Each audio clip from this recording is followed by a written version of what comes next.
पैसा कमाया नहीं बनाया जाता है। ये डायलॉग है स्कैम 2003 द तेलगी स्टोरी का। ये सीरीज 1 सितंबर को रिलीज हुई। हालांकि अभी सिर्फ आधे एपिसोड इस सीरीज के रिलीज हुए हैं, लेकिन सीरीज ने कमाल कर दिया है।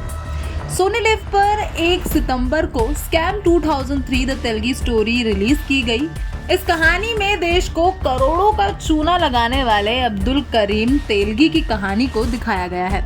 सीरीज में टोटल 10 एपिसोड है, लेकिन अभी तक सिर्फ 5 एपिसोड ही रिलीज किए गए हैं। बाकी के 5 एपिसोड नवंबर में रिलीज होंगे। लेकिन इन एपिसोड को देखने के बाद इतना जरूर कहा जा सकता है कि ये सीरीज उन वेब शोज में से एक है जिसे आप मिस तो बिल्कुल नहीं करना चाहोगे। स्कैम 1992 के बाद हंसल मेहता ने स्कैम 2003 बनाई है और इसके बाद सोनी लिव के इस नए वेब शो की काफी तारीफ हो रही है। देश में हुए सबसे बड़े घोटालों में से एक ये स्कैम इतना बड़ा था कि पूरे इंडिया की जुडिशियल कस्टडी हिल गई थी। इस कहानी को हंसल मेहता ने OTT प्लेटफॉर्म के जरिए लोगों तक पहुंचाने की कोशिश की है और कहानी काफी पसंद आ रही है लोगों को, इस बात में कोई शक नहीं है। बात करें कहानी की तो ये कहानी कर्नाटक के एक मिडिल क्लास फैमिली में पैदा हुए अब्दुल करीम तेलगी की है, जिसका किरदार निभाया है गगन देव रियार ने। तेलगी के पिता इंडियन रेलवे में कर्मचारी थे। पिता के निधन के बाद उसके परिवार की फाइनेंशियल कंडीशन काफी खराब हो गई थी। मुश्किल हालातों में किसी तरह वो अपनी ग्रेजुएशन पूरी करता है। पढ़ा लिखा होने के बावजूद उसे नौकरी नहीं मिलती है और वो ट्रेन में फल बेचकर अपनी जिंदगी का गुजारा करने लगता है। एक दिन ट्रेन में उसकी मुलाकात एक ऐसे सेठ से होती है जो उसे मुंबई आने का ऑफर देते हैं। छोटे से घर में रहने वाले तेलगी लाइफ को लेकर बड़े बड़े सपने देखने लगता है। बस इन्हीं सपनों को पूरा करने के लिए वो सेठ के कहने पर मुंबई पहुंच जाता है। मुंबई में वो सेठ के होटल में काम करता है। तेलगी के पास पैसे नहीं थे, लेकिन दिमाग बहुत होता है। होटल में काम करते करते वो दुबई का रास्ता पकड़ लेता है। दुबई में 7 साल तक रहने के बाद वो बीवी बच्चों की खातिर इंडिया भी आ जाता है।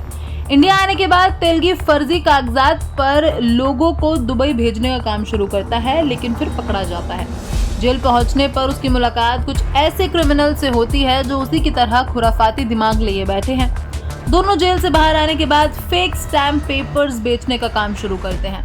तेलगी को पता लगता है कि इस काम में रिस्क तो बहुत है, लेकिन अमीर बनने की जिद में वो हर रिस्क से खेल जाता है और इसी तरह एक ट्रेन पर फल बेचने वाला शख्स इंडिया को करोड़ों का चूना लगा देता है स्टैम्प पेपर्स घोटाले में। और इसी कहानी को फुल फ्लैश तरीके से 10 एपिसोड में सिमट कर लाया गया है और उसके बाद 5 एपिसोड इसके रिलीज किए गए हैं। 5 एपिसोड देखने के बाद लोगों को इसमें इतना इंटरेस्ट बन गया है कि बाकी 5 एपिसोड का बेसब्री से इंतजार किया जा रहा है। बात करें डायरेक्शन की तो डायरेक्शन इसका काफी बेहतरीन है। सीरीज का निर्देशन तुषार हीरानंदानी ने किया है। बतौर डायरेक्टर उन्होंने काफी बेहतरीन काम किए हैं। बात करें गगन देव रियार की तो उनकी एक्टिंग आपको काफी बड़ा सरप्राइज दे देगी। उन्होंने हूबहू तेलगी को काफी अच्छे से कॉपी किया है, काफी अच्छे से उनके रोल में रम गए हैं, ये कहना बिल्कुल गलत नहीं है। फिलहाल इस वीडियो में इतना ही। स्कैम 2003 द तेलगी स्टोरी अगर आपने देख ली है तो let me know in the comment section what's your views on that. And अगर आपने नहीं देखी है तो जल्दी से देखिए और फिर बताइएगा कि आपका क्या कुछ है कहना। तब तक बॉलीवुड से जुड़ी खबरों के लिए देखते रहें फिल्मी बीट।